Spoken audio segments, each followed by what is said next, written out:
svakom loncu poklopac.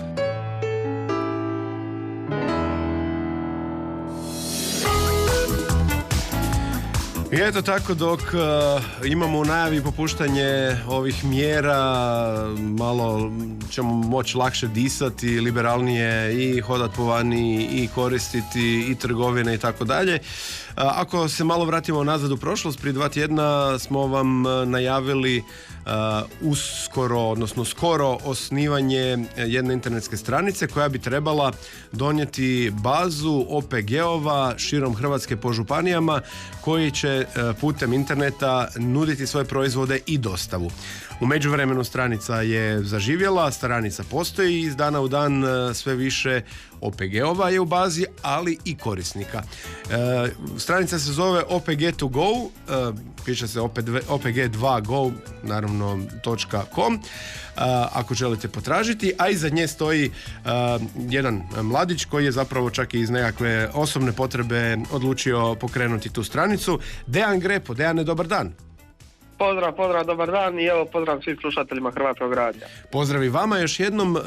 Tjedan dana već otprilike postoji stranica i funkcionira. I kako ste zadovoljni svojim početkom? Pa tako je, evo, znači tjedan dana je stranica otvorena, znači za korištenje da kupci mogu naručivati namirnice. Pa evo, zadovoljni smo, svakog dana sve više registriranih proizvođača kao i kupaca, posjetitelja što rade narudžbe. Jedna važna novost je da smo povezali skoro sve županije u Republici Hrvatskoj sa raznim proizvođačima, tako da nakon narudžbe u roku od 4 sata možete dobiti na primjer jagode iz Metkovića u Osijek ili bilo gdje u Hrvatskoj uz besplatnu poštarinu. Znači postoji i komunikacija između ostalih županija, nije da su OPG-i se ograničili isključivo na granice svoje županije. Tako je. Znači, proizvođači namirnica koji su inače, na primjer, prodavali samo na svojim gradskim mjesnim tržnicama, sada šalju pakete po cijeloj Hrvatskoj te prodaju svoje proizvode. Odlično. Još jedna novost u međuvremenu se dogodila, da osim internetske stranice postoji sada i aplikacija za pametne telefone, je li tako? Tako je. Dostupna je besplatna aplikacija OPG2Go za Android uređaje na Google Playu, preko koje u svega par klikova možete naručiti namirnicu na svoju adresu. Imao sam jednu zanimljivu ideju nedavno, zapravo upit jedne gospođe i dakle u ovim trenucima kada idemo prema popuštanju tih mjera ograničavajućih i restriktivnih, oni dio populacije koji bi i dalje trebao se pridržavati je naravno starija populacija, ljudi sa kroničnim nekim bolestima koji također su u ugroženoj skupini od koronavirusa. Ovo sad što smo mi razgovarali je tehnološki usmjereno prema mlađima. Kako bismo mogli pomoći tim starijima koji možda nemaju internet ili ne barataju internetom, pametnim telefonima i tako dalje? Pa evo, vjerojatno svi stari imaju nekoga svoga mlađega ili susjeda, poznanika koji može za njih na primjer naručiti, tako da ako imate baku na nekom selu koji treba naručiti neku dostavu, jednostavno preko aplikacije naručite samo na njenu adresu što želite i to je to. Jeste možda razmišljali o nekom dežurnom telefonu, pa da se takvi ljudi mogu na telefon javiti i pitati što ih zanima? Pa uvijek je otvoren, na našoj stranici na portalu imate telefon koji je uvijek dostupan, i zaprimamo i pozive i poruke. Znači možete nas kontaktirati na bezbroj načina, od telefonskog poziva, WhatsApp, emaila, svih mogućih komunikacija. Tako da. Dobro. Uvijek smo dostupni. Dobro. Još uvijek vrijedi poziv naravno OPG-ima koji bi se željeli uključiti da vam se isto tako putem internetske stranice jave, obrate i da uđu u bazu. Postoje li neka pravila ponašanja što bi ti OPG-i morali ispuniti da postanu dijelom mreže OPG2Go?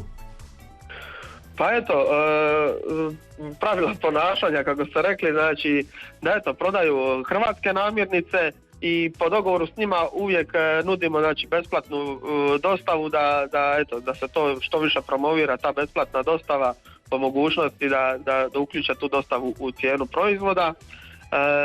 Još jedna bitna stavka da kažem, znači web shop koji je kreiran na portalu OPG2Go se brzo i lako može povezati sa Facebook stranicama i profilima koje koriste proizvođači za prodaju namirnica, tako da više kupac ne mora pisati puste poruke da bi napravio narudžbu, nego jednostavno jednim klikom na stranici od proizvođača se spaja na web shop gdje izvrši narudžbu, jednostavno samo dodavanje namirnica u košaricu. Da, kao što sam rekao i prije 2 tjedna, vrlo jedna kvalitetna ideja da se zapravo umreži sve to i da na jednom mjestu se može doći do svega toga. Čujem da je bilo čak interesa i izvana za hrvatske proizvode putem vaše stranice.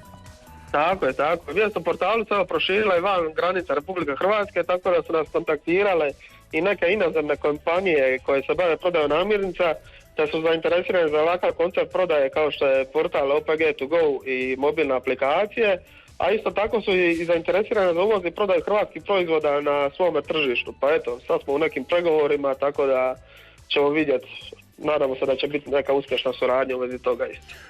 Eto kako se možda iz svega ovoga, iz situacije u kojoj je gospodarstvo u jednoj pauzi, da sad baš katastrofično ne zvučim na koljenima, ali u jednoj pauzi, jednom vakuumu, kako se iz svega toga možda može izroditi nešto dobro i u krajnjoj liniji jedna poslovna suradnja uspješna. Nadam se da će sve proteći u tom smjeru. Dejane, puno hvala. Želim vam i dalje puno uspjeha s mrežom OPG-ova i stranicom OPG2Go, kao što smo rekli odnedavno i aplikacijom za pametne telefone, i radite tako i dalje. Eto, puno hvala vama i evo još jednom za kraj, pozivam sve OPG-ove, mesare, ribare da se registriraju i time olakšaju svoje poslovanje preko web shopa koji će biti kreiran na portalu OPG2Go i mobilnoj aplikaciji, koji je jednostavno isto tako može biti povezan sa njihovom Facebook stranicom i profilom koji koriste za prodaju.